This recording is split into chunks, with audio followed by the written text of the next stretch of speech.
Yan, dito. Yan. Teka lang, may mga sakyan eh. Pero yung last okay na yun. Game? Ako si John. Ako si John. Ako si John. Ako si John. Ako si John. Ako si John. 13 years kidney transplant. 13 years kidney transplant. 13 years kidney transplant. 13 years kidney transplant. Teka, parang may kulang. Ako si John. 14 years kidney transplant.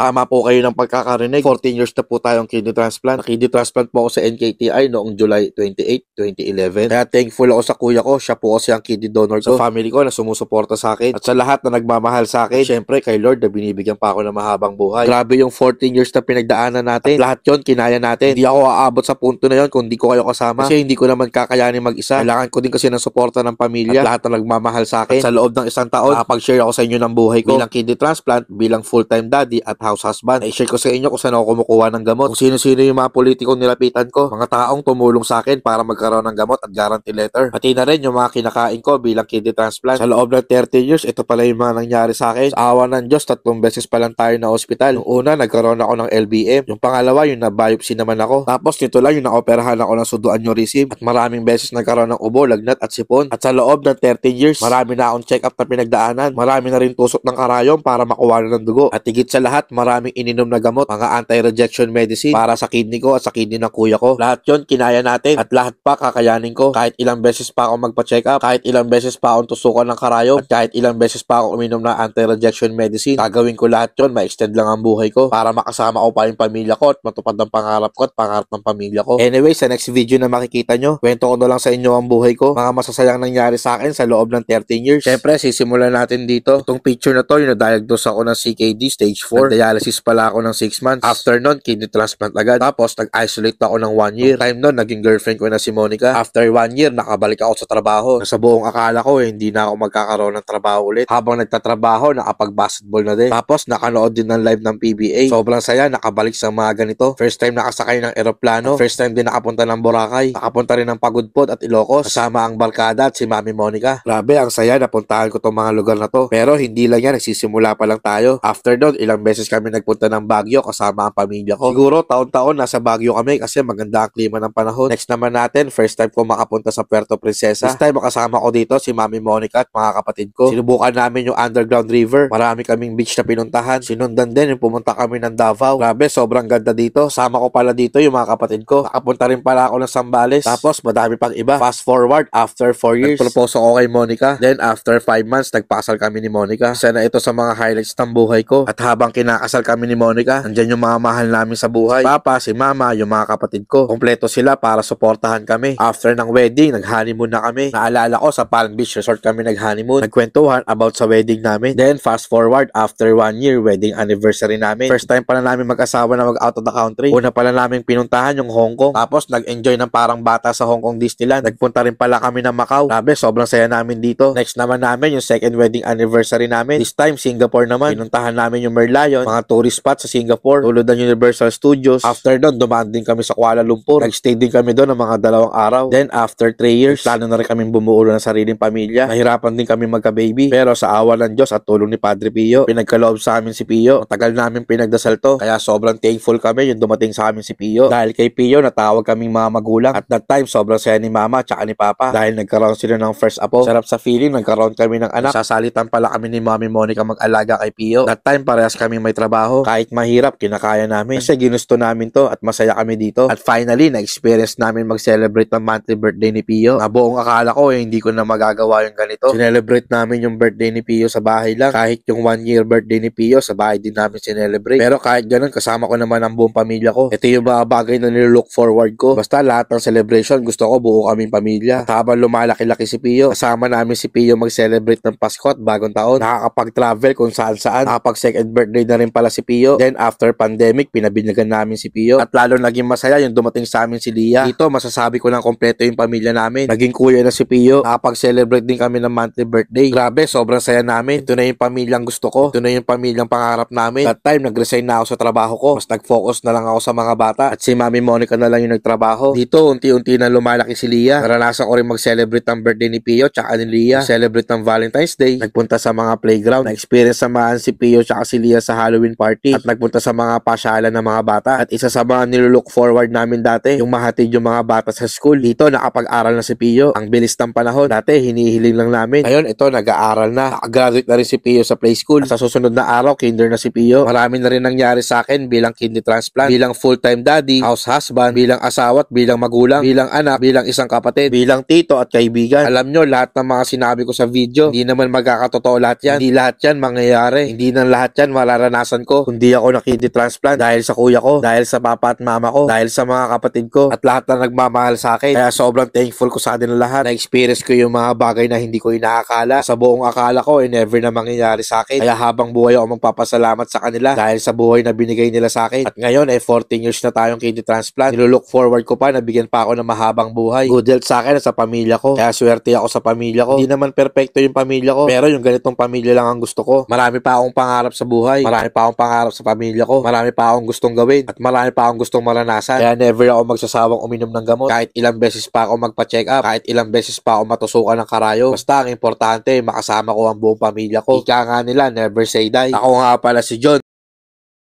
Isa po pala akong kidney transplant. Isa rin pong full-time daddy at house husband. Thank you Lord sa 14 years na binigay mo sa akin bilang kidney transplant. Nananatili tayong matatag at magiging malakas. At ito ang buhay ko. Oh, paano ba yan? Hanggang dito na lang. Hanggang sa muli. Paalam. Birthday, Daddy!